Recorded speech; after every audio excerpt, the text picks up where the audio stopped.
Bienvenidos. COVID-19 en Tarapacá. La pandemia continúa. Un proyecto de Iquique Televisión financiado por el Fondo de Fomento de Medios de Comunicación 2021 del Ministerio Secretaría General de Gobierno y el Consejo Regional de Tarapacá. Hoy vamos a hablar de las vacunas y para eso hemos invitado a la doctora Olga López, quien es directora de VIH e infectóloga de Iquique. ¿Cómo está, doctora? Bienvenida al programa. Bien, gracias por la invitación. Doctora, a ver, primero cuénteme, estamos en una etapa en que, si bien es cierto, hay mayor parte de la población vacunada en Chile, aún falta. Y esto está, bueno, lo acaba de decir el Ministerio de Salud y los expertos, que sí existe la posibilidad de una nueva ola. Primero, ¿cómo ve esto y por qué? Bueno, aquí tenemos varios factores que se conjugan. Por una parte, tenemos gente que no ha tenido la tercera dosis y también tenemos población adolescente que está recién comenzando a vacunarse. De hecho, ayer se vacunó un chico de 15, 16 años que solamente tenía la primera dosis y que hubo que conectarlo a un tubo por neumonía grave por COVID. Entonces, tenemos esta población que no tiene su vacunación completa, los inmigrantes que vienen sin vacunación, que también son las personas que han ido cayendo a ventilación mecánica. En este rato lo que más predomina es Delta, que sabemos que es más contagioso, sobre todo en las personas no vacunadas. Hace poquito, la semana pasada, salió un reporte del Ministerio de Salud respecto a que Delta había sido 12 veces menos severa respecto a la variante Mu, que fue la del principio del año, en la población vacunada, vacuna completa, idealmente con tercera dosis. Pero tenemos este otro escenario de las personas que no tienen la vacunación completa o simplemente no están vacunados, y esos son los que están manteniendo la transmisión del virus. Ya. O sea, claramente acá, sin ninguna duda, quienes no se vacunen es quienes mantienen vivo el circular, al virus circulando, digamos. Es lo mismo que dijo el ministro París la semana pasada, que en el fondo las personas sin vacunas eran las que se podían agravar y que iban a mantener la transmisión dentro de sus personas cercanas. Entonces, acá también es súper importante el llamado a, por favor, vacunarse. Las vacunas han demostrado ser altamente eficientes, tenemos distintas tecnologías, han sido bastante estudiadas, están publicadas en distintas revistas científicas que han pasado todas las exigencias del método científico para poder demostrar que son seguras y eficaces. Ahora, doctora, muchas veces a nosotros como gente de prensa, de televisión, nos toca obviamente enfrentarnos a mucha gente antivacuna. Mucha gente dice, no, la ciencia también se equivoca, no, porque solo Dios sabe, no, porque yo no me meto nada en el cuerpo. ¿Cómo se le puede explicar a una persona que está en una posición inflexible y a la vez sin tanta información, o por lo menos sin tanta información integrada, que realmente está cometiendo un error? ¿Cómo se llega a eso? Bueno, de partida tenemos que recordar que la primera vacuna que se creó en el mundo fue la vacuna contra la viruela. Y esto fue porque un médico observó que las personas que tenían contacto con vacas que tenían viruela no hacían la viruela humana. Entonces, ¿qué es lo que hizo? Tomó una de estas lesiones de la piel de la vaca y lo frotó en la piel de personas sanas, y esas personas no hicieron viruela. Y así fue como se creó la primera vacuna humana. O sea, partió de la naturaleza, de la observación. Si nosotros vemos la cantidad de personas que se morían antes de las vacunas versus los de ahora, ha disminuido considerablemente. Por ejemplo, revisemos lo que está pasando en Europa con los grupos antivacunas. Ha aparecido el sarampión y la difteria. Hay niños, hijos de padres antivacunas, que han fallecido por enfermedades inmunoprevenibles, y esas son cosas que en realidad nos desgarran el corazón, ver niños que sufran o personas adultas por algo que podríamos haber evitado con una medida tan simple. Las vacunas en general, con la tecnología tradicional, por ejemplo la de la influenza, son vacunas inactivadas.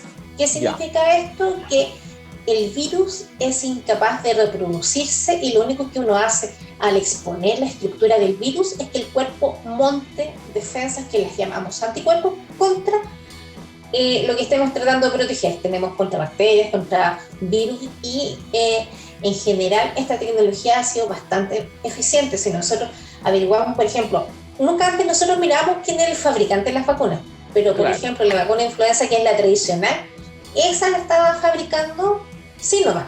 Entonces, no es una cosa nueva que estemos viendo respecto a esa fábrica. Y respecto a la evidencia de nuevas tecnologías que se comenzaron a aplicar recién con esta vacuna, como por ejemplo vacunas dependientes de RNA o DNA, primero se hicieron compensaciones para hacer que los estudios en menor tiempo fueran válidamente aprobados desde el punto de vista científico. Y esto se hizo aumentando la cantidad de personas de los países donde fueron probadas estas vacunas.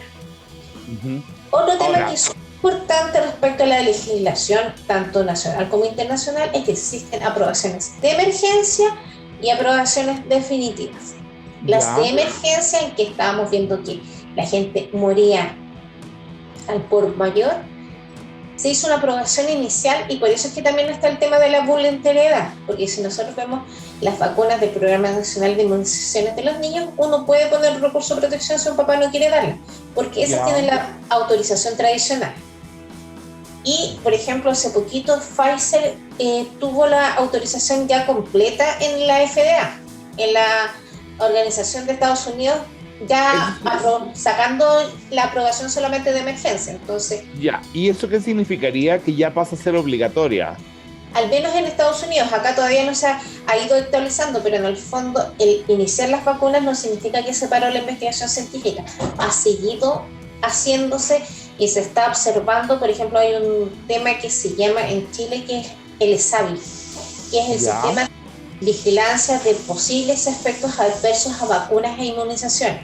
Entonces, nosotros también como sistema de salud estamos como súper atentos a poder reportar cualquier cosa que nos pudiera parecer hacer efecto a la vacuna. Entonces, analiza vía Ceremi, va a un comité de expertos del ministerio y ellos analizan el caso y plantean si es atribuible o no a la vacuna, porque pueden ser dos cosas que coincidieron en el tiempo solamente.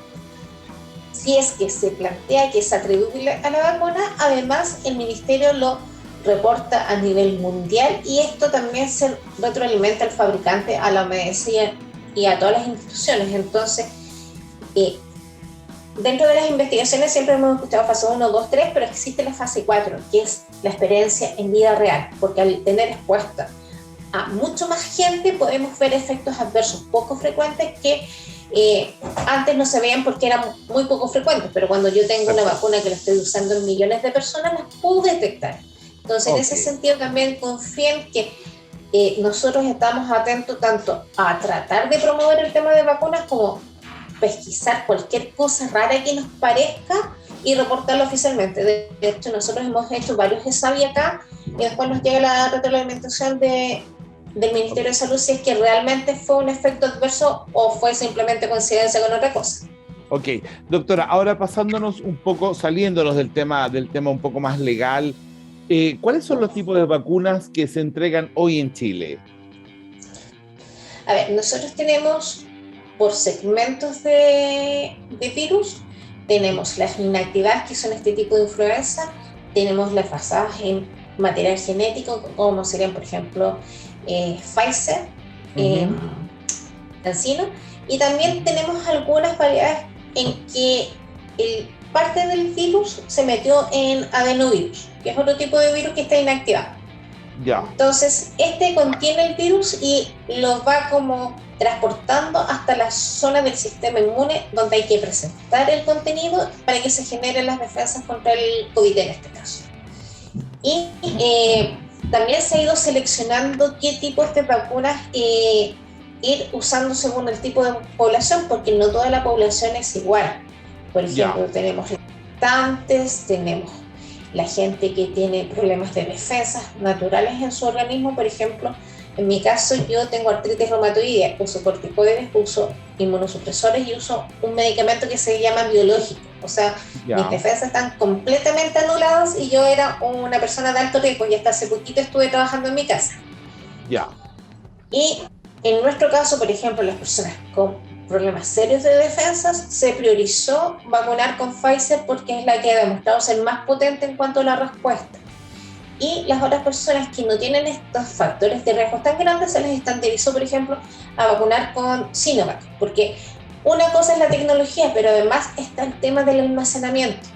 Pfizer requiere menos 70 grados y eso no se puede conseguir en cualquier lado. En cambio, la vacuna de la Sinovac, la CoronaVac, yo con las cajas, con los coolers, la puedo instalar como cualquier otro vacunatorio. Entonces, hay cosas que son logísticas del territorio, como también características de la vacuna y la disponibilidad que habían de vacunas, porque tenemos que pensar que Pfizer, que es la que todos queríamos, son fábricas que están súper limitadas y tienen que responderle a todo el mundo. Entonces, si hubiéramos querido vacunarlos a todos con Pfizer, estaríamos esperando todavía. Hay países que en el mundo tienen un 10% de cobertura, entonces. Doctora, ¿y hay ventaja o desventaja biológicamente con la vacuna más allá del almacenamiento?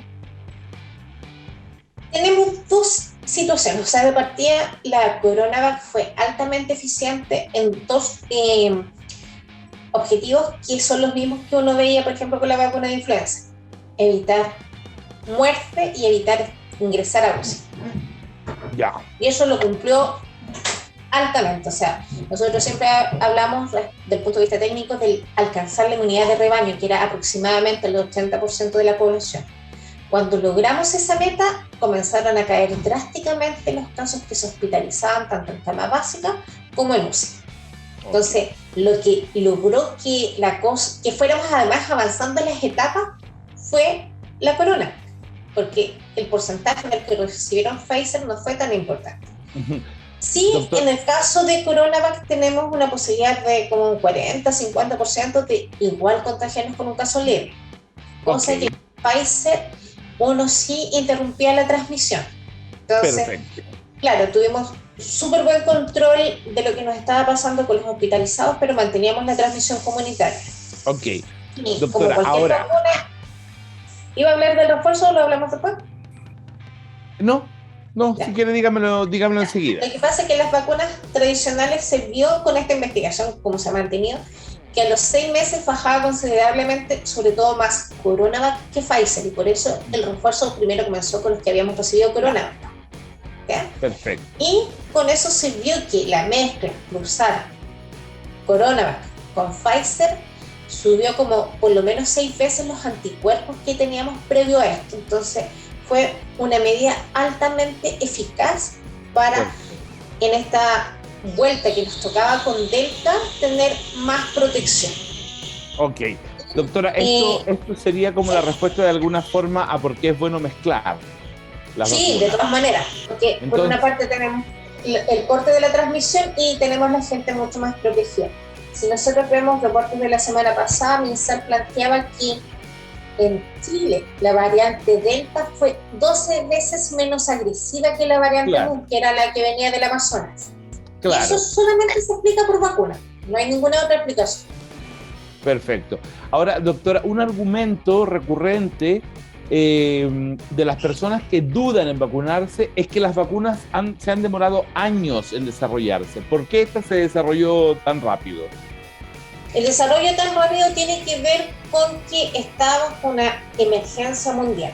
Si esperábamos los tiempos necesarios que se hacen para los otros procedimientos, íbamos a perder millones de vidas o miles de millones de vidas a nivel mundial. Entonces no era éticamente correcto esperar un tiempo habitual para la investigación de vacunas. Y también por un punto de vista económico, o sea, si nosotros esperábamos a que esto fuera como la gripe española, que se demoró como 6 años y mató más gente que la Primera Guerra Mundial, el planeta hubiera estado mucho más complicado de lo que estuvo. Y por eso era lo que yo había planteado antes, que la cantidad de personas estudiadas en los proyectos de investigación se multiplicó muchas veces para compensar la falta de tiempo. Y como se planteó, fueron aprobaciones de emergencia. Y en este mismo tiempo, teniendo la aprobación de emergencia, han seguido produciéndose más información científica, y esto ha permitido ir afinando los manejos. Por ejemplo, el tema del refuerzo era algo que no teníamos muy claro antes. Y es muy probable que finalmente terminemos con la situación, igual que influenza, que nos tengamos que vacunar todos los años. Así que sí se han ido tomando medidas, se han seguido haciendo estudios de investigación y eso es lo que nos va permitiendo ir modificando las conductas, incluido el paso a paso, en base a los nuevos conocimientos que tenemos desde el año pasado hasta este año. ¿Ya? Ok. Doctora, ¿algún mensaje para la gente antivacuna? Que son finalmente, y hay que decirlo, quienes nos mantienen en el problema todavía. A ver, punto 1, esto no es conspiración. Todos hemos tenido personas cercanas que enfermaron gravemente. De hecho, una persona de mi equipo estuvo un mes luchando por su vida. Y fue la época en que varias funcionarias del hospital fallecieron. Fue la única que salió adelante. Esto, al igual que, por ejemplo, han habido muertes por influenza, han habido muertes por difteria, por sarampión, son todas enfermedades que son fáciles de manejar. Las enfermedades infectocontagiosas, antes de que existieran las vacunas, mataban mucha gente. Si nosotros nos miramos, por ejemplo, las esperanzas de vida que había a principios del siglo XX eran mucho más bajas que las que tenemos ahora. Y eso es gracias al avance de la tecnología, de la medicina, de los conocimientos. Y eso es lo que nos permite poder proyectarnos a largo plazo. Habemos muchos, por lo menos yo siempre he estado trabajando en el sistema público, me encanta lo que hago.